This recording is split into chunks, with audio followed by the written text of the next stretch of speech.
We are going to get, hopefully, Nick Johnson up here shortly. We're still missing one of our panel members, but he will be here. I'll first give a little bit of my introduction. One of the things about today's event that is so affirming is the quality of people here in the audience, and that is a testament to the level of interest in this conference and, I think, seriousness that people view this issue. And what's notable is, as we've adverted to in the first panel, this is not a new issue. The House report that came out highlights a lot of pathologies that can be traced back. And so the goal of this panel is to do some of that tracing back, that historiography or sociology, as it might be. We have some really talented folks here who've had valuable perspective on the agency. Kathy Brown is someone who I started working with in the Clinton administration, and she worked in a state commission, New York, where she was really one of the star staffers there, a dream team in the New York State Public Service Commission. She was then at the NTIA, then at the FCC, both in the Common Carrier Bureau, where she was the chief, and then chief of staff, and she's now with Verizon. Kathleen Abernathy also has been around and involved in this world for a long time, most recently as a commissioner on the Federal Communications Commission, and she's now at a partner law firm. I don't think Henry Geller needs any introduction. I've already referred to him as a rabbi in this world. He had been head of the NTIA and really a leading light in this world, and he probably is rivaled by not many, although Nick Johnson does give him a good run for his money. Nick Johnson was a commissioner on the Federal Communications Commission. He had a number of memorable observations, including his quote, which I'm going to botch, Nick, about allowing MCI into the long-distance sector. We need a little salt and pepper in this stew or something to that effect. That's not a bad line. Yeah, Did I really say that? You did. Oh. And his papers that are on this topic, I took the time to read them carefully and reread them, they again were reminding me that nothing new under the sun, had some wonderful observations. Ellen Goodman is a law professor with University of Rutgers-Camden, where she specializes in communications policy and really one of the leading lights in the academy on this issue. And Kyle Dixon, who is an advisor to Chairman Powell and is now a law firm partner in town as well. So we have a wonderful group of individuals, and the goal is, again, to have a moderated discussion and then get the questions from the audience, which we'll hand out some more cards for you all. I want to trace back some of the issues and try to get a little bit into your all historical perspectives about how things have evolved and where we can see some of the challenges coming from. The first one I want to talk about is the use of strategic planning and independent research. Mike Marcus mentioned that at one point that was more part of the agency's culture, invoking a number of different proceedings where it was used. I want to start with Kathy Brown, because as you were winding up your term as Chief of Staff, you really put some emphasis on that. In my paper I say, I think fairly, it has not taken root. So what are your thoughts about strategic planning and independent research and how the FCC does it and doesn't do it and maybe in a large part hasn't done it? Good morning, all of you, and thank you, Gigi, and for the opportunity, Phil, to be here this morning. I wanted to, before I go right into that, just a small reflection on a piece that I actually keep on my desk. It's called Thinking in Time. It's by Neustadt and May, 2002, Harvard, and I recommend it to folks. It's about thinking about how one makes public policy and decision making and coming out of 20 years in government and then into the private sector to think more about how the intersection of the public sector and the private sector should come together. I found it to be a valuable piece.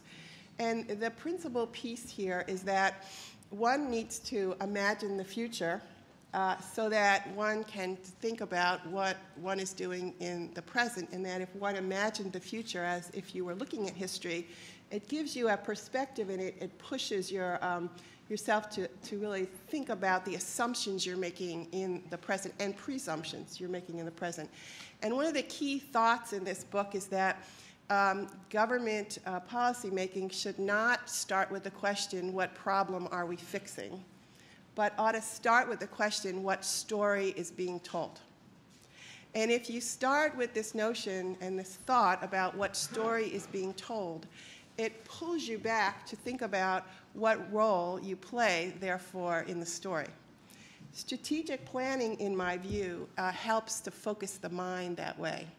So a little history. When I was at the FCC, and I was a little discouraged hearing all that bad news on the first panel, I worked for a chairman, Bill Kennard, who didn't fit any of those adjectives that I heard being tossed around. I thought we had a time when we were very actively trying to understand how the communications industry writ large was about the economic growth, even then, of the United States and what it meant for communities and for individuals. So that was our point of view. The Congress at times had a different point of view. We were with a Republican Congress for a long time, with a Democratic Congress for some of the time, and we had to be able to talk back and forth to our lawmakers, to the people who represented the people of the United States who were duly elected by them. And to do that, we had to communicate. We chose to communicate through a strategic plan. Why? Because it set forth not just what we were going to do, but why we were going to do it. What was the basis for the actions we were taking, and then what were the particular steps we were going to take. Now, Phil, in his paper, says it was a good try. It wasn't quite all what it should be. I guess that's right. We actually did a report card where we actually followed up on what we did over, this was 99, August 99, it was published. We did a report card about a year later to say, here's where we are. We didn't use at the time, which can be used now, the power of the internet, the power of the interactive kind of dialogue that one could have now, but I still recommend this highly. I just want to quote one thing and then I'll give up the podium because I thought it was enormously important. By the way, it exists. And it's out of date, but it may be something we want to post just because it's, you know, it was a piece of very good work. Lisa Sockett, who some of you may remember, was the pen. She was actually brilliant. She still is, and I keep trying to get her to come back. She's teaching. But she said in the next 5 years, we expect the U.S. communications market to be characterized predominantly by vigorous competition that will greatly reduce the need for direct regulation. We also expect that the advent of internet-based and other new technology-driven communications will erode the traditional regulatory distinctions between different sectors of the communication industry. Pierre. We said in this paper that we had to move to a functional basis, that having silos with respect to each and every agency would both impede the kind of movement we were seeing in the industry and also would not give the proper kind of oversight. As a result, the number of the FCC's current functions and regulatory structures will no longer be necessary. Over the next 5 years, the FCC must wisely manage the transition from industry regulator to a market facilitator, and we said our core functions will include 1, universal service, customer protection and information, we just heard about that, enforcement and promotion of competitive markets domestically and worldwide, and we heard none of that discussion, I thought, in the first panel, and we need to, and 3, spectrum management. This is what we understood the agency would have to do in 5 years. That would have been 2004. So it feels to me that we're overdue, and that this might be, it's out of date. But take a look at the kind of movement that we were anticipating here, and thus what we said the right action plan would be in light of where we saw ourselves finishing up. Kathleen, I want to follow 2 points on that. First, with that Chairman Kennard strategic plan. Secondly, with what Chairman Powell did on the Spectrum Policy Task Force. They were both very intensive strategic planning efforts, both of which the following chair didn't really embrace and follow through on. And so one of the questions I guess I'd ask is, how come there's not more of that, and how do you encourage more of that ongoing learning and collaboration across the institution, as opposed to having it reinvented every time a new chair comes? Well, let me pull back again. I am of the view, as some of the panelists in the first panel, that much too much has been put on the FCC as a regulatory agency. It's, after all, a regulatory agency. It was not to be the policy agency. I had the opportunity to head the Office of Plans and Policy at NTIA. I worked closely with OSTP. We had our own plan and policy office. All of you knew Pepper for years, that we're doing the forward thinking on what the policy ought to be. There was close interaction with the executive branch to the Office of the Vice President, which was very active and very forward-looking as to what the environment was going to be, where we were going. It's so hard to forget that this was the age of the information highway. We sort of have this little laugh because we say, well, what was that about? Well, it was all about the future at the time. And therefore, the executive branch was pushing the policy agencies to look forward, and thus the regulatory agency was in line, though we did not sit at the interagency meetings, but we understood the policy projection and thus where we thought the regulation and the thinking ought to go.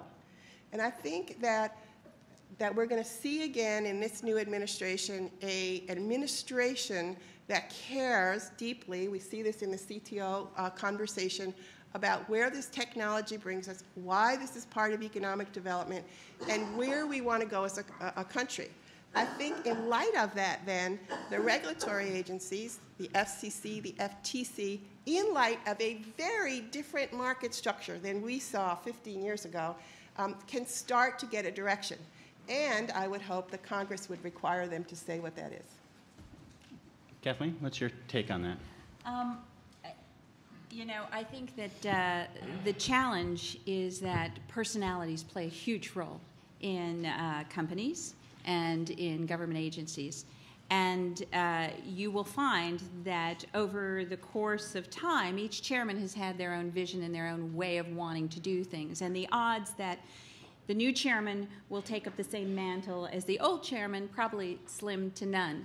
But I do think there are lessons to be learned about the strategic visions that various chairmen have had, because you should incorporate those into how you move forward and what you do as an agency and how you gather data. I think that one of the many challenges is that administrations vary too, and so this emphasis on telecommunications and what it means for our economy, what it means for education and healthcare, varies across different administrations and how much emphasis and attention they give it. You have events like 9/11 that change everything and really refocus resources within the government in a way that changes where and what role the FCC might be playing overall. But I think that I agree with Kathy that you should have the strategic plan. You should know where you want to go, so at the end of the day, you always have something to look back on. And for Powell, it was spectrum policy and tapping into that resource to deliver greater value to consumers. But you also have to appreciate that you are bombarded daily with other demands, with other requirements that you're going to have to deal with, including litigation, including questions from the Hill, including proceedings that have been languishing that you're stuck with because they weren't finished before. So in the midst of the daily crisis, which you have to manage, you also have to continually go back and say, what's my strategic plan and how do I get there? And I think one of the biggest challenges that government faced that was a frustration for me, and I'm sure for Kathy, is that there are no real action-forcing events. Unlike at a company where you have each quarter, you have to respond and say, here's what I've done, here's what I'm doing with the company, and here's where I'm going. In the government, if something's really, really hard, you tend to put it off. And you keep hoping there's a magic answer, and you keep asking for more data, and then that tends to increase a little bit of this paralysis. And at a certain point, as a government agency, you have to have self-imposed deadlines and say, we will, by this date, make a decision on spectrum policy because it's too valuable a resource for us to noodle with for the next 10 years. We're going to get it 80% right, and then we're going to move forward. And I think that's one of the biggest challenges with your strategic plan, with anything in government, is that the harder it gets, the greater the likelihood that you get stalled. And that's very bad for consumers. You just need to continually push yourself because the technology is moving much faster than government ever can. Please, please. I just think it's useful to distinguish two kinds of strategic planning, because strategic planning always sounds good, right, and wise, and we should do more of it. But I think there's one kind that's about agency functions. We want to be more transparent. We want to speed spectrum out the door. We want to be more convergence friendly. We want to break down our silos, and these are the steps we need to do to get there. And then there's another kind of sort of substantive strategic vision, and I think that the first, I think, is a no-brainer, and there should be more of it. The second, starts to sometimes verge on industrial policy, and often, sometimes the strategies are wrong, right? So the FCC can have a very forceful strategic vision about where it thinks industries are going and where it needs to go as an agency. And first of all, they're wrong, and that's dangerous. And they don't have. Second of all, they don't have the tools to see clearly where they ought to be going, and in order to get the tools, we've talked about research-based decision-making. It's time-consuming, and so there's an inherent tension between having a well-thought-out and correct, if any, far-sighted strategy in this space can be correct, but as correct as possible a vision and speed, and so you end up having a much more prolonged rulemaking or any other process. It's worth putting that fine point on it. What I meant by the question, and this segues nicely what I want to ask Henry, is we shouldn't let what is urgent distract us from what's important. Or to use Mike Marks's colorful phrase, he says FCC doesn't stand for what Reed Hunt once suggested, forever captured by corporations. It stands for from crisis to crisis.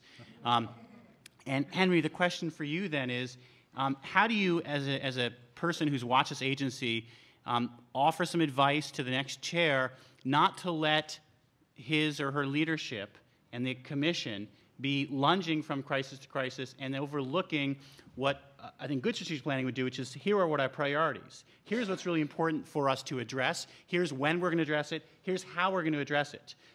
That doesn't have to be industrial policy. It simply is we've had these following, and you can pick your favorite issues, inter-carrier compensation, universal service reform, broadband policy, spectrum reform, whatever they are, and we say, here are the ones that we think are most important to address. Here's when we're going to address them. Here's how we're going to address them. Have you seen when the agency's done that well and how it can do that better? Because this from crisis to crisis criticism is one that's often heard. I agree with what Kathy said, that you have to have a philosophy. There was a philosophy, for example, in the 60s, and repeated after that, of open entry. We didn't get to it immediately, but that was the thought. Open access, Carterphone, as Mark Cooper referred to.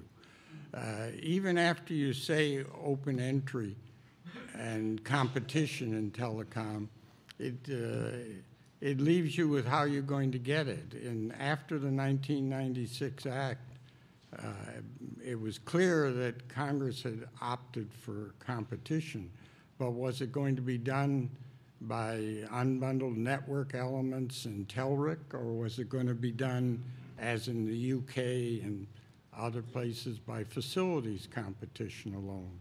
And I think the only answer I can make to that is that what you had in your paper, which is that it has to be data-driven.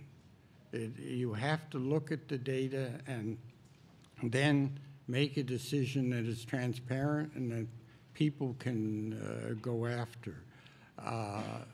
We, I think, did make decisions in 1968 because Bernie Strasberg, a head of the Common Carrier Bureau, had deep expertise and did want to get moving on MCI competition and Carterphone, and that you have to have a vision like that. So, Nick, I referred to your paper about data-driven. You note how in the satellite proceeding that happened in the 1960s, the Ford Foundation, sponsoring here, came in with a study about a sort of a people's dividend as part of satellites that wasn't actually on the agenda. How does the FCC best try to get new ideas, fresh ideas on the agenda that maybe aren't going to come from the ordinary course of dealing?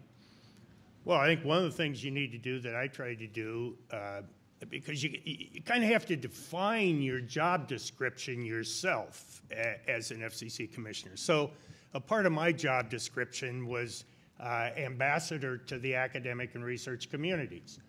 And I would go out to the universities, and they'd want me to make a talk. And I say, okay, but we're going to have a lunch. Oh, yeah, we'll have a lunch for you. I say, no, no, no, no, no. I mean, I want somebody there from the engineering school, the law school, political science, anthropology. We're going to talk about communications policy.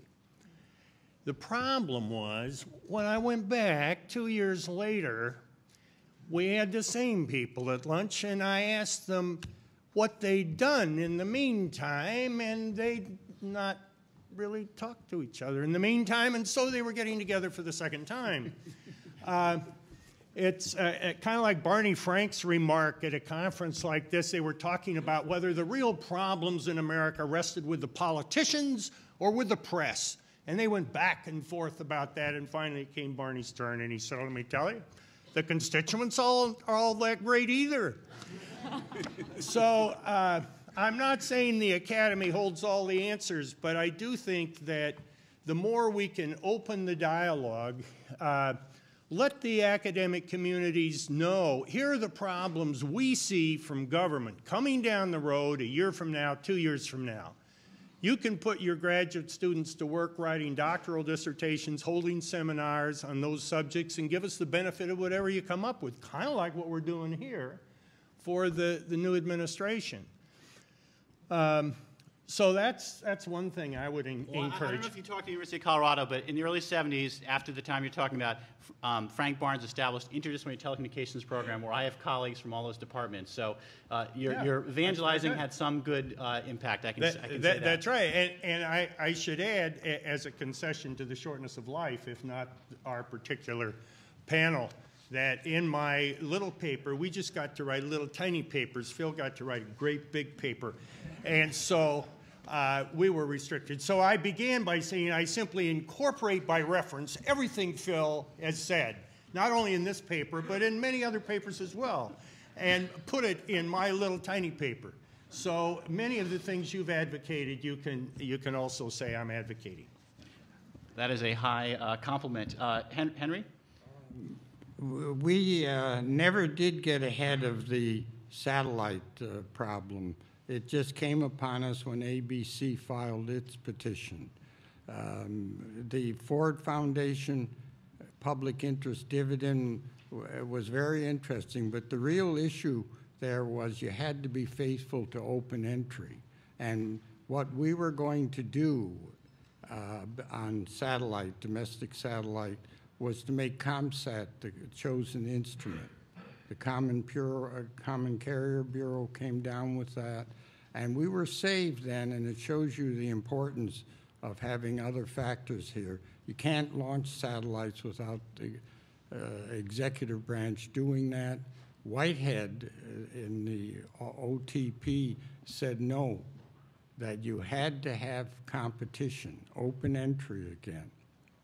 That was the policy that had to be adopted. I think what happened here, Phil, was that we had over-identified with ComSat. It had been your paper goes over that, and that over-identification led us down the wrong path, and OTP saved us. But the issue wasn't the public dividend. We never got around to that. The issue was getting as much competition as possible. And the issue affected everything because with satellite, cable grew. All kinds of things flourished because of that connection. Kyle, let me go to you. Where do you get fresh thinking from? I'm sorry, say that I was going to ask you about fresh thinking. What Henry says, it's hard to get it into the system if it's so insular. Sure, absolutely. I mean, one of the things that was touched on in the previous panel, obviously, is listening actively and creating a culture in which staff feels that it can bring its good ideas to decision makers. Hopefully, that's not just the chairman, but the other commissioners. There's also the vigorous use of federal advisory committees, which was done under the Technical Advisory Committee in terms of coming up with recommendations for E911. As well as the Diversity Committee, which actually, under Chairman Powell, came up with a number of ideas for promoting minority involvement in communications. I think certainly what you're saying about getting additional academic input, I mean, I'm a strong supporter of sort of shifting the balance of the FCC toward more of its sort of technical expertise and away from sort of the political emphasis. But I don't think we should be sort of naive about the degree to which any new chairman can really affect the agenda. You know, one of the things that we learned pretty quickly when then Commissioner Powell was elevated to chairman was that there were several things that you just had no control over whether or not they were your priorities. I think Kathleen mentioned some of them: statutory deadlines, programs that were strained to the point of needing some sort of stopgap remedy, court decisions. Remember that the media ownership proceeding, much of the impetus behind that was that the courts, I think mostly the DC Circuit, had bounced us several times. And so some of what a chairman has to address, and you know, if you were to frame out the percentage of the total agenda, I don't know how much is actually left. I think it would be a smaller scope than people would be really comfortable with if they actually were on the insides looking at what a chairman does. I think the other point I'd like to make was something that I think Ellen touched on earlier, which is that I think, you know, sort of what level of strategic planning is appropriate may turn a lot on regulatory philosophy, in the sense that certainly with Chairman Powell in the area of broadband, the vision, which I think was consistent with previous chairman, was to create a minimally regulated environment for those services. And so we set about, and the bureaus were directed to come up with a regulatory classification for those services that achieve that function and tee up additional potential requirements. Beyond that, it's not clear exactly what the strategic plan would have been, particularly once you factor in things like nascent markets, rapid technological evolution, as well as just the fact that because of inevitable litigation, things sometimes get stalled. So I would just throw that sort of cautionary note that when we say strategic planning, we're also thinking about what particular regulatory philosophy or vision the chairman or the majority of commissioners has. Ellen, do you want to? Because I want to come back to this, this notion of industrial policy. Don't get me wrong. The strategic plan we put out was the opposite of that. It was that the FCC ought to back off because there was a competitive landscape that was starting to happen, that was bringing all kinds of innovation into the market, and that what had to happen was the functionality and the processes and procedures of a regulatory agency put in place to regulate rates, let's remember, to regulate rates, which we haven't done in I don't know how many years, had to change. And so then it became, what are the right functionalities for a market in some ways nascent, in some ways mature, in some ways yet unknown? What then does this agency, the regulatory agency, in conjunction, and I want to keep saying this, with the policy agencies and the antitrust agencies, what is the proper role therefore in this market? Now, I think one can think, and when I say strategic plan, I'm close to where you are. What are your priorities then, both from a substantive but also a process point of view? And if I could add one thing about keeping a focus on your priorities. One of the major challenges, as Kyle just pointed out, is all these other things that are bombarding the agency. And one way for the chairman to be able to manage in this environment is you really need to empower, trust your staff, the people who are running the bureaus. You need to have the confidence and the foresight and have put people in place that you have every confidence that they can handle a lot of these day-to-day things. Because if you get mired in the day-to-day normal operations of the agency, first of all, you lose sight of where you want to take the agency. The second thing is you end up taking very intelligent people and not allowing them to do their job. And so there's absolutely no reason to have them there if you're not going to rely on them. These are career public servants. I've been in and out of government several times, worked with people at many different stages, and these are very smart, very bright people that will do their job and do it well. And if you do not allow them to do that, then you're constantly putting out fires that, frankly, the staff should have been managing for you. So, Ellen, I want to get back to you on the point that Nick Johnson mentioned about academia and how academia can play a role that better supports and drives the FCC. Do you see some promise on that? What are your thoughts on that front? I mean, I just have one very specific suggestion, which is that, and this goes to the whole notice and comment process, that If the FCC were to tee up specific research questions that it needed answered, preferably at the NOI stage, but at least at the NPRM stage, I think there'd be huge response. I mean, people are sort of waiting for that, and it's sort of shame on academics for not being able to formulate the questions for themselves, but it's a lot easier, and it's a lot more motivating when the agency itself has told you what it needs. I mean, I think, as some mentioned earlier, funding for the research would be good too, but academics, we just need to be listened to, right? And then we are automatically inclined to want to be responsive. And again, to acknowledge Clay Whitehead, who, like Henry, is a real mentor of Dale's. I believe Henry and Dale helped start TPRC, a conference with that very mission. A number of folks here, Pepper, Lynn Cohen, and I are involved in that, and I encourage folks to get involved. It's meant to be that vision. Hopefully, in a new administration, that's something that can take root. I don't know if anyone mentioned this about when we were talking about foreign analogs, but the EU does fund a lot of research, and whether that's in the cards in the United States or not, I don't know. But I do think it's easier to get funding from outside sources when you can say that the agency has asked that these questions be answered.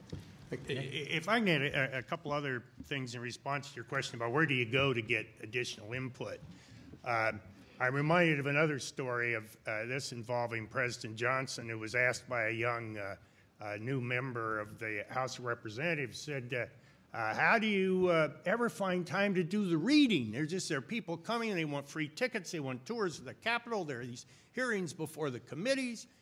And Johnson, very perplexed, said, well, I never found that was much of a problem. Between 6 a.m. and 9 a.m. and 6 p.m. and midnight was always plenty of time for me to get through the reading. I think one of the things you need to do as an FCC commissioner, and probably staffer as well, is to recognize the extent to which you really are inside an enclosed system where you're talking to other commissioners. You're, if you do it, talking to the way I handled the ex parte thing was if somebody came around to see me, I said, fine, I'm happy to talk to you. Let me call all the other commissioners together and we'll listen to you. But this idea of going around one commissioner at a time, I didn't think made a lot of sense.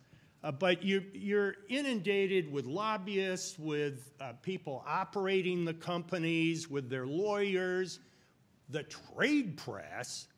I mean, I've got this thing about the sub-government, everything from the Broadcasting Eating Club to Broadcasting Magazine. I mean, you go around, it's true for every industry, and I won't go through all that because that's a long thing, and I've already written about that. But not in my little tiny paper, but in other papers. The other thing is, I don't know if it still exists or not, but I remember there was a time when there was a provision that an agency could pay the costs of a public interest group appearing before it if it would state that it actually had benefited from their coming into the process.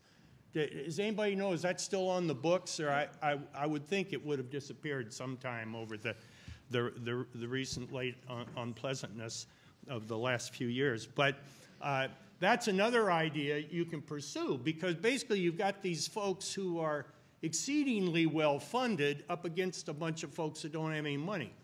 And at least some resources are necessary. And if you really want those people in, who were viewed as a scourge by the FCC prior to the WLBT case, if you really want them to come in, a little help would be effective, I think. Kathy? So to go back to my notion that you need to know what story is being told, you need to know who's telling the story. And it seems to me this goes back to sort of basic stakeholder analysis, and then also trying to get their stake established before the decision-making body. So academia is one area. It seems to me the public interest, I was sort of shook my head on who that was. Who is the public interest? Are they the consumers who are the end users of the product? Yes. Are they the people who are actually producing the products? Yes. Is it also the folks who are yet to be born? Yes. And so to understand who the stakeholder community is that you have to talk to seems to me to be a first level of analysis. And then I don't want to foreclose the notion that you do have to talk to the companies. And I mean all of the companies. They are the ones who are actually putting hard cash into developing business plans. There are competing business plans that one should understand as a decision maker, but one should understand them all, and we should understand them deeply. And that goes beyond, of course, their lawyers, but as our Office of Plans and Policy did, call in their engineers and call in their marketers and understand what is it you are trying to do for your business and your consumer. Because after all, you're in the business of making them happy as well. Where then does the government have a role in stepping in? And if I may, in this very different environment we have, which I think of as the internet ecology, there are many, many players who have nothing to do with the FCC. They are not before the FCC has no standing over them, and yet all of us together in this environment are affecting consumers, and I'll give one example, advertising. So with respect to online advertising, there are many of us who are playing in this space in many different ways. The question has to be asked, where best to ensure competition and to protect consumers? I'm not sure that's at the FCC. I think pulling ourselves back to the larger question as to what is the environment, what is the story that is being told right now, is fundamentally important at the beginning of this administration so that we sort through who should be doing what and where the oversight ought to occur. So let me jump in now and move on to actual business of rulemakings of the FCC. There are a number of different criticisms and alternative paths to talk about. I want to start with one fundamental one, again, from Dale Hatfield. He said back when Dick Wiley was chair in the pre-Sunshine Act era, when they had a rulemaking, they would have an item up there. Sometimes there'd be a rival item from another commissioner, and all the bureau heads would be asked to weigh in, again, in a private conference, not unlike the way a judicial conference would work, let's say, at the Supreme Court. And Dale said that was a better model, not in the sunshine, than we live with today under the Sunshine Act. And I guess I want to ask first to Henry Geller, is there some things about the Sunshine Act and today's model that actually are inferior to the model I just described? I never operated when the Sunshine Act was there.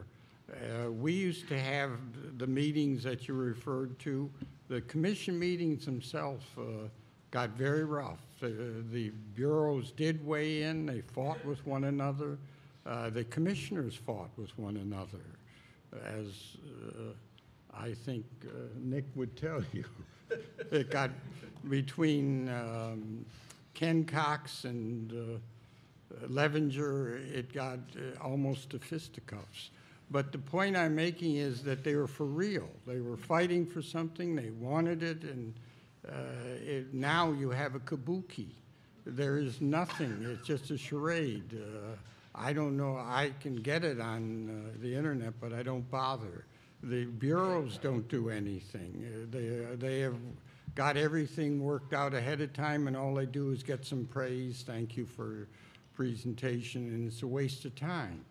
And it seems to me that however well intentioned the Sunshine Act is, it is not working effectively. It just isn't. The staff gets together, works out, it goes back, reports to the commissioners and the chairman, and that's what I'm told. I have not worked, as I say, under it. But I think that we've lost something, what is called robust, wide-open debate.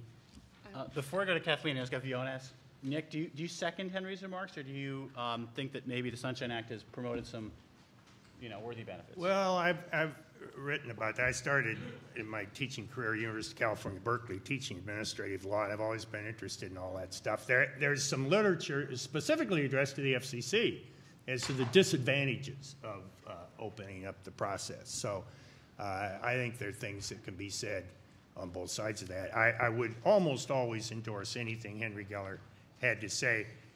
In terms of the earlier conversation about quality of civil servants, I just want to say Henry Geller is the example I've used for the last 40 years with classes, is the kind of preeminent example of truly qualified, dedicated, highly moral and ethical civil service, and intelligent and creative in our government.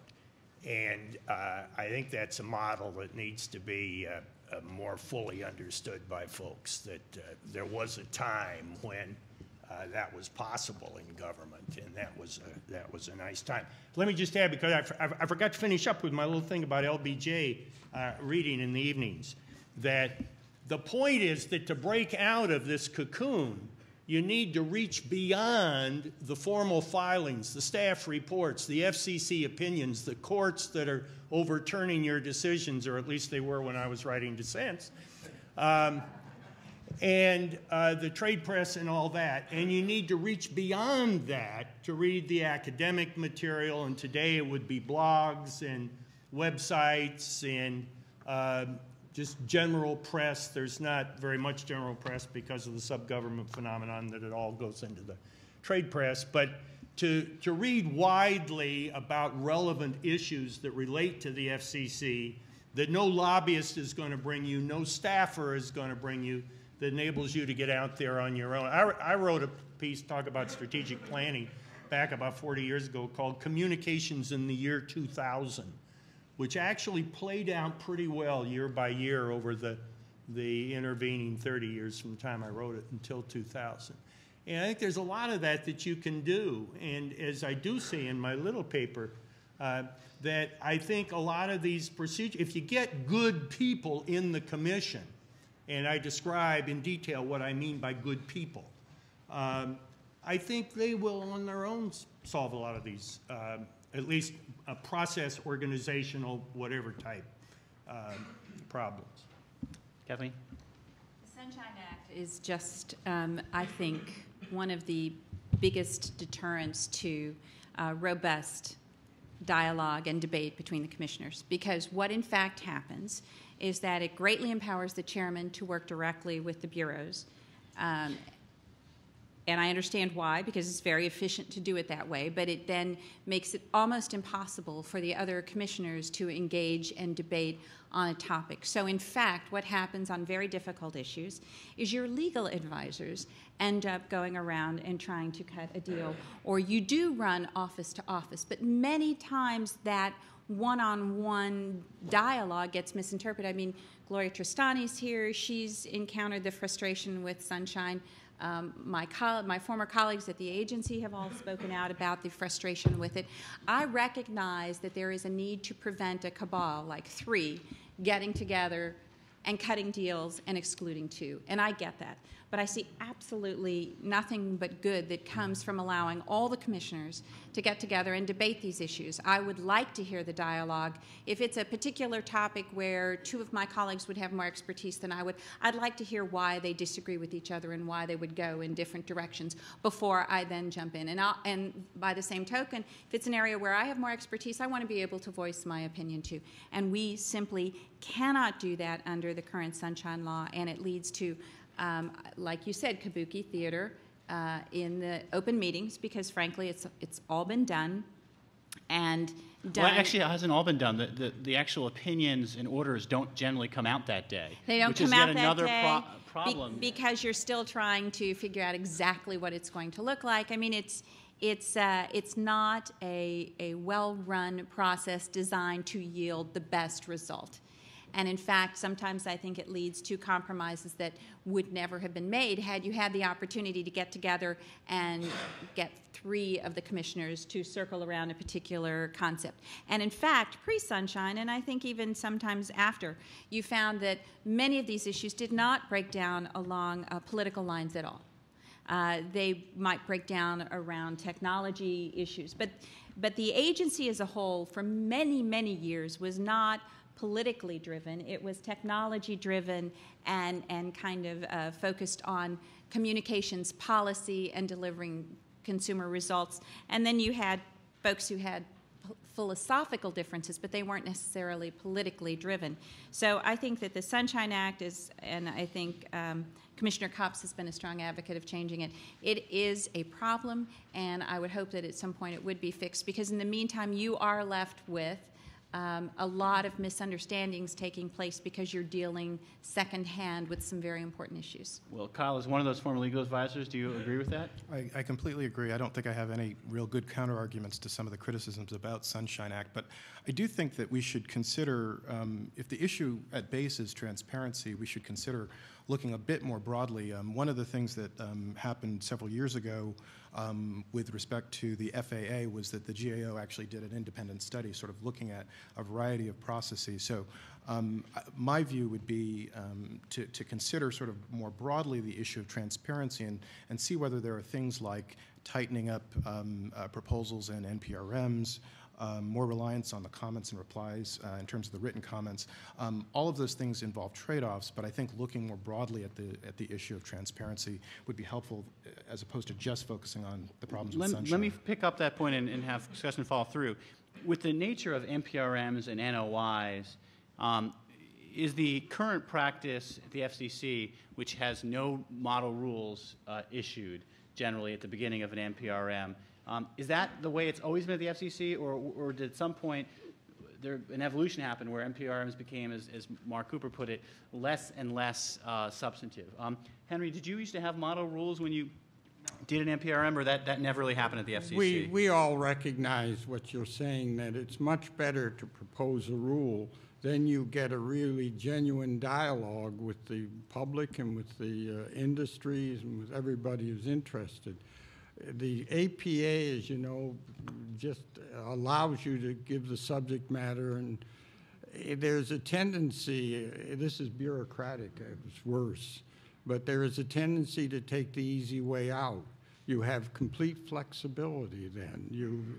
And at the end, if you really have to find something else, then you have to issue a further notice. So it's wasteful. Your point is very well taken. I thought the entire memo, Phil, was right on, and that the new chairman ought to study it and implement it. You don't need Congress, and it would be a tremendous step forward. But it was just a defect, and I plead guilty to it. You're very rushed. If you want to get something out and get it moving and get the subject under consideration, it's much easier just to do the subject matter and not to work it through. But I think if people followed what you're recommending, that you make it data-driven, you begin studying what is actually happening in the industry, what is happening abroad, and you hammer out then rules that you would be in the notice, the proposal would be done. I have one final point I'd like to return to, but maybe if you want to continue on this point, and that is I would get rid of the Sunshine Act by simply having a single administrator. The other commissioners would disappear. I will explain why, but I don't want to. Well, I guess that provocatively sets up two different lines of questioning. One line of questioning is the commission as a form of governance, historically speaking, a good one? And the second one is, does it work best in public or private? There's a challenge about this transparency point that Kyle made about how to get the different views of the commissioners out there. Ellen, I guess I'll ask you a question someone followed up on the earlier one, which is, why can't we and don't we see more effective debate in public? And how could you have that in a commission form of governance? To put it differently, is the Sunshine Act ideal? Is it just in theory flawed, or is it just flawed in practice? I think it's certainly flawed in practice. I agree with what everyone has said. I've never worked at the FCC, so this is my view as an advocate and a scholar. But I think that, and this is not so much connected to Sunshine, although Sunshine is a piece of what we've talked about, this also the staff not being empowered. The fact is nothing really happens on any proceeding until the end, right? Until it's ready to be voted on. And that is why the ex parte system is such a mess, and that's why everything comes in at the last minute, and that is related to Sunshine, but it's also related to other things. So I wouldn't put all the blame on Sunshine in terms of the transparency. You'd ask something else. Oh, how do we get more public debate? You know, I think that you may have asked this question later.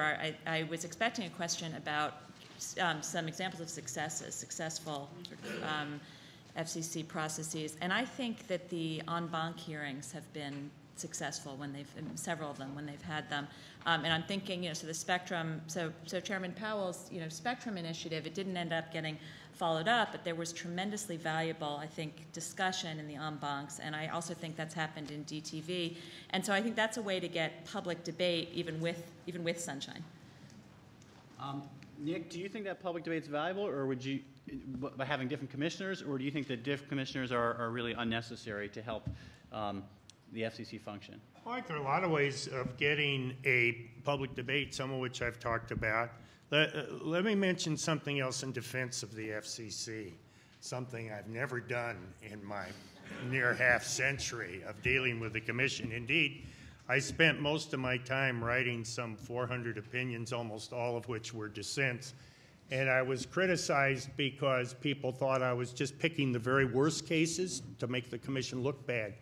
So I wrote an article in the Yale Law Journal, the introduction and conclusion of which is on my paper, my little tiny paper that'll be up on the website. The entire paper is much longer. It was called A Day in the Life, taken from the Beatles song of that name. And what we did was to go through an entire agenda for 1 week for the FCC and point out why every single thing the FCC did was wrong, for sometimes different reasons, that we had not been just picking the worst cases. But why is this a defense of the FCC? Because one of the things I note in that article is that the FCC is confronted with and disposes of a workload every week, at that time we had weekly commission meetings, that exceeds what the Supreme Court of the United States puts out in a year. There is and I believe Commissioner Abernathy has also referred, didn't you, somewhat to the workload at the commission. There's just an enormous amount of stuff that needs to be disposed of in areas that any given one of you would not know all the areas of what the FCC is doing. And maybe a part of the answer of that is that some of that could be dealt with by a single-headed agency on an administrative basis. But I think if you're going to have this combination of executive, legislative, and judicial in a single body, which is, needless to say, raised some considerable criticism over the years, the very concept, that you obviously need a multi-person body to do that and to perform that judicial function. But in terms of ensuring a broad public debate about issues, I think there are mechanisms other than the FCC that can be useful in doing that, including what you all are arranging through this process today and what will follow from it. Phil, may I? Yeah, please. I guess I'm constitutionally a Democrat, little d, so I never want one person to run anything all the time. And I think about the commission we had, and I look right at it, Gloria. I can assure you there were some robust debates out and open and very clearly, not necessarily along political lines, on strong feelings that people had around various issues, and then driving to a consensus view, and not always a dissenting view, actually made the decision stronger. So one, I don't like a single administrator of almost anything. Number two, there is a huge workload, and most of it ought to go away. There are things that these bureaus are doing that they have been doing for 30 years that one oughtn't do anymore. I was hearing about Part 69 of the code, where we're looking at all of these new technologies and devices, and I remember Dale and I talking about this at length, saying, is this even still necessary? There are functions that are happening, filing lots of reports on what the traffic flows are. We've really got to look at whether that's even necessary. If it's necessary, then it has to be streamlined. Third, those functions are done by the bureau chiefs. They hardly ever reach the commission level. And so this notion that you need a single commissioner to do that is not so. The bureau chief is supposed to do that and has to do that. So what comes to the commission really are those things that are either priority items of importance, politically stacked, and last point, either are an adjudication or some sort of rulemaking legislative process, or as some sort of facilitation of a result. All of those, it seems to me, you want to have a diverse panel to actually look at them. Kyle, would you support Henry's idea of one single No, administrator? no, and primarily for some of the reasons that Kathy said, I would agree that having robust debate is part of what makes decisions stronger. I think one of the things that I'm most proud of in terms of my service with then Commissioner Powell was the ways that we tried to work cooperatively as much as possible to provide good ideas, even though they were sort of in the minority and not necessarily agreed with, but sort of working within the system. But I think more importantly, this focus on the sort of quasi-legislative aspects of a 5-member commission, what I'd like to see more of is the commission doing more of focusing on the sort of norm generation, or the deciding what the public policy goals should be, and then maybe taking a breath, and this is something that I talk about in my little paper, as Nick refers to it, the FCC taking a breath after it sort of had the legislative debate, or quasi-legislative debate, about what the policy goals should be, and then figuring out what's the best way to implement those goals. Sometimes it will be direct regulation by the FCC, sometimes it will be coordination with the FTC, sometimes it may even be self-regulation, sort of following up on a point that I think Ellen was making. If the industry had a better idea of what the FCC's policy goals were, there may be more room for meaningful self-regulatory mechanisms. So. I think it's only fair to give Henry a little bit of a rebuttal here, given that he hasn't gotten a lot of support for his proposal. The people who have been chairman or even commissioners, when they leave, people like Newt Minow and Phil Ellman and Louis Hector, he was CAB, the Ash Council, all, when they look at this, concluded that a single administrator is a much better way to proceed. It's more efficient, you save costs, and you have greater accountability. I like it because if you had a single commissioner who was for a 10-year term as recommended by Landis, what you would have then is a focus by the president on, I have to appoint a highly qualified person to do it. I think you would end up with a Fred Kahn, and he never made it to the FCC even though he wanted to do it. I think that his deputy would probably be a Dale Hatfield. I know that we would lose something because there have been excellent commissioners, and you would lose the dialogue and the viewpoint they put in. Bob Lee, for example, said you're doing wrong on UHF. Don't intermix it with VHF. Separate the two, and fought for it and put items on the agenda. And that was a very valuable thing that he tried. Incidentally, nobody puts items on the agenda now. The chairman seems to control everything. But I believe that one last thing, the reason why it has not been done is because of the regulation of broadcasting. You are looking at programming for public service programming, and nobody wants a single person to have control over that. They think of the Nixon administration and what happened at that time. There were efforts then to put a lot of pressure on the networks and others. I'm going to get to the... sorry. I'm sorry, I'm almost done Sure. now. I believe that if you took that out, and I've been arguing for years now, for decades, that the effort to make the commercial broadcasters render public service is a total failure, a total waste. People now in the audience, some of them are rolling their eyes because they've heard this so often they don't want to hear it anymore. I believe that it is wrong to adopt a regulatory policy where you're trying to make somebody act against his driving interest. There is intense competition out there.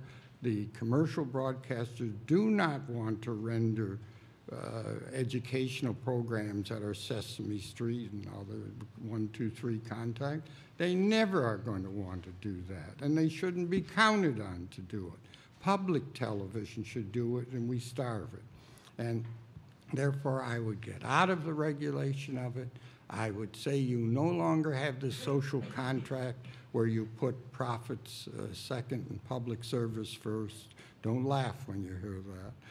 And instead of that, I want what I take out of cable, 5% of the gross advertising revenues. I would give it to public broadcasting. Look at it if you did it even on 1%. And instead of telling them they had to do children's program, which they do now very badly. The paper I have, I'm not going to repeat it here, it'd be a filibuster. But they're doing social purpose with a lot of entertainment, and a quarter of it isn't even educational at all. If you gave 1% of their gross revenues to public broadcasting, they would today put on preschool, a channel, school age, literacy, a channel for teachers, all that if you funded that. You're not going to get that out of commercial television, ever. And you now would have a structure that worked for the achievement of high-quality public service. I'm not going to repeat it in other areas. But I think that we ought to be focused on that. It won't come now, and I'm not suggesting a new administration do it. It'd be a very wrong move. I think they ought to implement what Phil has in his memo and make sure, for example, that ex-parte are done right, where you really find out what the presentation was. They follow the rules. If you did that, you would get it, not what the commission is now allowing. But if you don't start on this, it'll never come in. It took a decade to get rid of the ICC. It took a long time to get rid of what CAB was doing. And I think it will take a long time now to get a single administrator, Fritz Kahn, in there. So let me segue from that to the overall structure of the agency and put 3 questions on the table. We can go down starting with Kyle. The first is what types of people are appointed and what, if any, restrictions or aspirations we should have for them. One question specifically said is, does it make sense to have this requirement where you have to have at least 2 members from a party other than the president? Instead, should you try to better build in some notion of expertise like we do for judicial appointments? The second sort of idea is how the agency is structured with respect to staff, organizations. Is the functional lines that Pierre DeVries noted, is that an idea whose time has come? And the third one is the role of the legal advisors. Way back when, I understand, Glenn Robinson, for example, had 1 technical commissioner, Chuck Jackson, some people may know, Chuck was in that realm, 1 economic advisor, Robert Crandall, and 1 legal advisor, whose name is now escaping me, but he's a law professor. So, you know, trying to get that type of, again, not specific to a sector, but functional.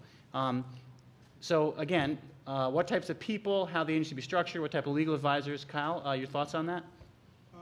I guess with respect to the first and last question, the sort of types of people questions, whether the commissioners or the legal advisors, you know, I think any particular approach is going to have some trade-offs, and so again, thinking again to the idea of having some sort of overall study being done would be my preference. That's open to public comment, but I definitely see that there is a need for additional sort of economic and technical expertise at the agency. So to the extent that can be done through legal advisors, that would be a helpful thing, or through the composition of the commission. However, you certainly could skin that cat through other means, such as hiring more of those staffers and giving more access to those staffers by the various offices. So I'm not sure that there is one way to handle that thing, and frankly, that's usually a question that's left up to Congress, so I get nervous about trying to answer it. With respect to the functional areas, I would say that we may be kind of stuck in the short term with the Communications Act as written and the need for specialized expertise. I think the trade-offs of moving too far away from the current silo structure may be difficult, given that you still need to have an intimate knowledge of those specialized regimes. I think in the meantime you can do things like cross-bureau task forces like Spectrum Task Force. It also comes back to things like strong internal management. One of the things that I saw in working on some of the broadband issues is that if a chairman and the chief of staff, et cetera, set the tone that the bureaus will collaborate early and often on proceedings, that actually happens. It's not always the cleanest approach, it's not always the easiest approach, and certainly I can see some benefits of actually sort of dismantling the silos. But in the short term, when we're still dealing with an act that sort of almost forces a need to know what different titles mean, I think we may need to try a hybrid approach in the short term. Ellen? I didn't realize that judges weren't political. But anyway, so agency structure, I'll just address agency structure, the legal advisors. I think that sounds like a great idea, although I think I agree with you, Kyle, that technical expertise has to be much increased. And I would say OET proceedings, I think, sort of do propose rules. I mean, at least when they, they propose, this is what the mass should be, and this is what the interference levels should be. And so, they're sort of good at that. And if OET were expanded, or there was much more technical advice, I'm not sure it has to go into the eighth floor. The most interesting question for me is agency structure, and I think it was great when the Media Bureau was created. That was one step in that direction. And I think Pierre's, so this is we've seen the layered, the MCI/Weiser/Werbach, layered proposal for reorganizing the FCC, and I think that's a good one. I think Pierre's is also really interesting. And I'm not sure, which one's better, but I would say that neither one of them solves the problem that if you just think of, you still are going to have cross-cutting. I think I saw Rick Chesson here, like the task force, sort of task force approach on any given problem. So just for example, M2Z free broadband, right? So that deals with markets, allocation of resources. It also deals with culture values, right, how that's going to be licensed. It also deals with consumer protection, probably not so much public safety, but any big complex proceeding is still going to be cross-cutting, and I'm not quite sure how to solve that except to have, I think the rotation idea is great. Maybe that would help, and also to have these sort of interdisciplinary task forces. I've laid out my proposal for what qualities we need in my paper. As for the structure of the FCC, as we all know, it's a series of tubes. And we've talked about how to do something about that. As for the role of legal advisors, I had one economist, two legal advisors, and we relied on the chief engineer's office for the engineering. And now, if I may use a Sarah Palin, and go to a very important point, I think, that Kathy laid on the table that hasn't been picked up and really needs to be talked about, that goes back to my maritime experience, but it's relevant here. And that is, we tend to reorganize and think about reform in government by moving boxes. In the case of the Maritime Administration, we moved the entire box from the Department of Commerce to the Department of Transportation. When I was Maritime Administrator, I made a point of trying to get to know all the employees. I recall, I will never forget, walking down this long hallway, introducing myself down the way, chatting with folks, got to the last office on the right, introduced myself, asked the guy, what do you do here? He said, oh, I'm in charge of the Maritime Administration catalog. I said, well, Maritime Administration catalog, well, what do we have? Well, typewriters and paper and stuff. I said, I thought there was an agency called a General Administrative Office or something. Don't they have a catalog? Well, yeah, they have a catalog. Well, how is our catalog different from their catalog? Well, it's not really. Well, how did this get started? Well, back in World War II, we had things they didn't have. I said, like what? He said, like ships. I said, how come you're doing this? He says, well, I worked here for 40 years. You're the first maritime administrator ever came by to say hello and ask what I was doing. I think if you're really going to reform any agency, you need to get down into the micro level. You need to talk, somebody needs to talk to every single person there and ask the question Kathy was asking, which is, what are you doing? Why are you doing it? Who told you to start? Why in the hell didn't anybody tell you to stop? And at the Maritime Ministry, I would ask them, what is the function on these tasks? That's a long story, and I've written that up elsewhere. You can find it on the webpage, which is in my little bio, so I'm not going to get into that. But so go ahead. We're short on time. All right, so quickly on structure, and we'll get to the final question. You've already given us your big idea for structural reform. Other ideas on how the bureaus might be restructured, Henry? I think your suggestions of a chief technical and chief economist is a good one. They were there in OPP. I think the idea of having task force that has been raised by Ellen Goodman is an excellent one. I note that the commission has done one thing that's very interesting. It has an enforcement bureau. And you need that because you adopt rules or you adopt policies and then they just don't look at how they worked out. If this thing is going to be data-driven, there ought to be monitoring by the Enforcement Bureau about how is it working out. If the commission adopts a deregulation policy in the 80s saying that television, just a toaster with pictures, said it would monitor, never found out what was happening. And I think that you have to have that. It's the same way with the mergers. Stop putting conditions on the merger that are industry-wise. Adopt the policies with appropriate procedure and then enforce them. Kathleen? I think it's always important for the agency to be forward-thinking about how do we adjust to the fact that technology has changed and we have new services, new obligations here. And you've seen that through time with the Enforcement Bureau, with the Consumer Bureau, with the appointment of a chief economist, and with the head of OET. You have to layer that on top of the fact that you do have a statute that governs no matter what, and that statute doesn't always keep pace with technology. So I think you are, for at least the foreseeable future, because of the way that the statute is written and the various obligations that are throughout the statute, you will have these various bureaus. But the Interbureau Task Force, when you deal with the fact that the world doesn't really look the way the statute is written anymore, you'll have to rely more heavily on those. And then I think you leave it up to the commissioners as far as how they manage their own staffs and the expertise within the commissioners themselves. I don't think you want to dictate that. But I found it tremendously helpful, and I would bring in the chief economist quite often on issues where I felt like I needed more expertise about particular matters, as well as the head of OET. And I do think that both the Enforcement Bureau and the Consumer Bureau demonstrate that as you move towards a competitive model, that's where your biggest bang for your buck should be. So as you look at the agency and you decide that various jobs are obsolete, you also have to realize that other jobs are becoming more and more important, and that includes enforcement, and it also includes interacting with consumers, because it's a much more complex world than when you bought your phone from AT&T and you had 3 TV stations. So you constantly have to look at the structure as far as, is it responding to the reality of today's marketplace? We've come back around to the questions you were talking about, Kathy. Any final thoughts on structure? Sure. First, who are the people? I think the president-elect has set that bar. He has brought in the most competent people he can bring in to run his cabinet. It should be the same for all of his agencies. I believe it will be.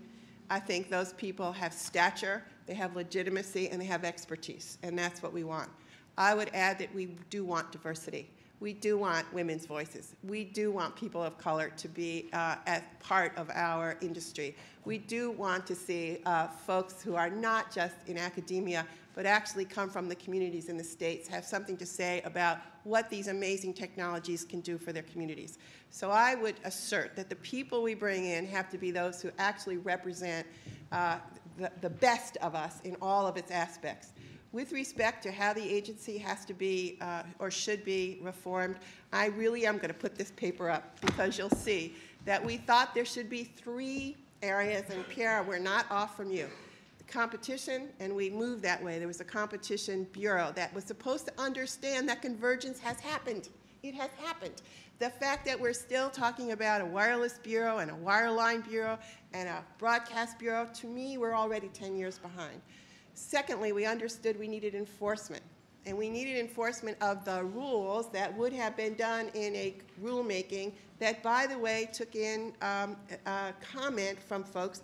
And it could even be a kind of rulemaking that involved agreement among folks. So there is such a thing, right, as a negotiated rulemaking. And in my view, in complex situations, one ought to think about that.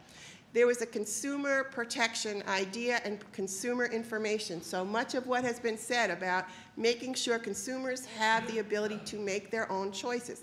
A market works well if there is information. This information is inside someplace, a computer in the FCC, and ought to be out for the folks to understand.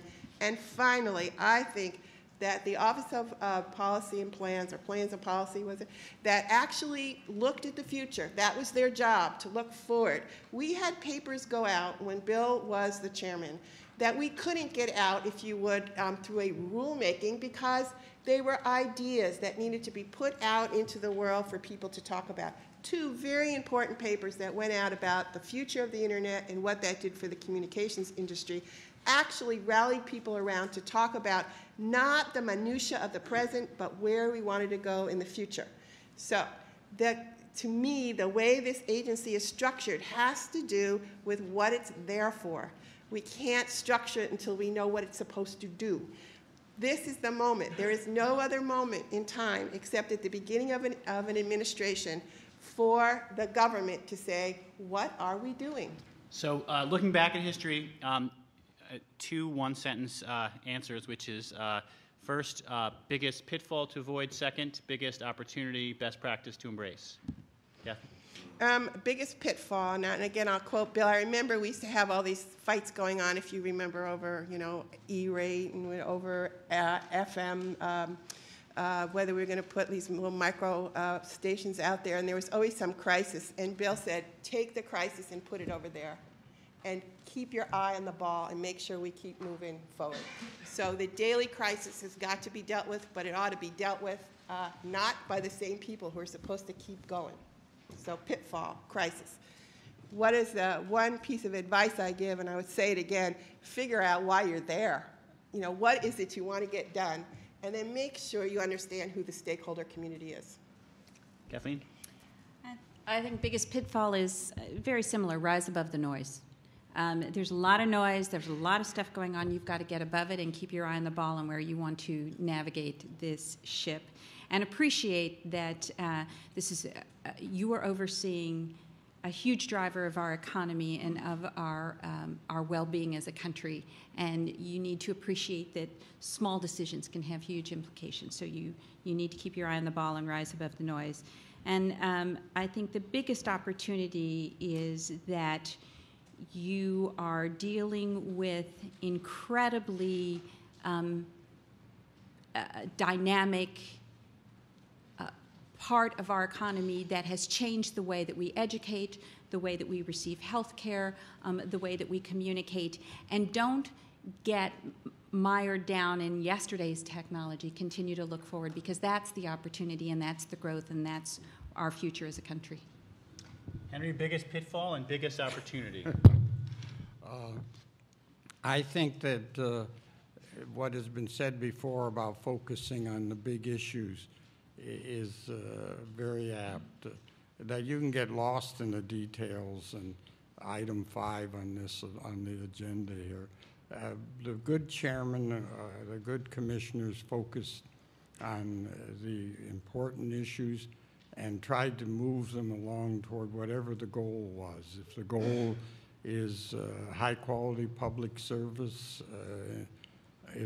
how do we get it? If the goal is diversifying sources of information coming to the American people, how do we go about doing that?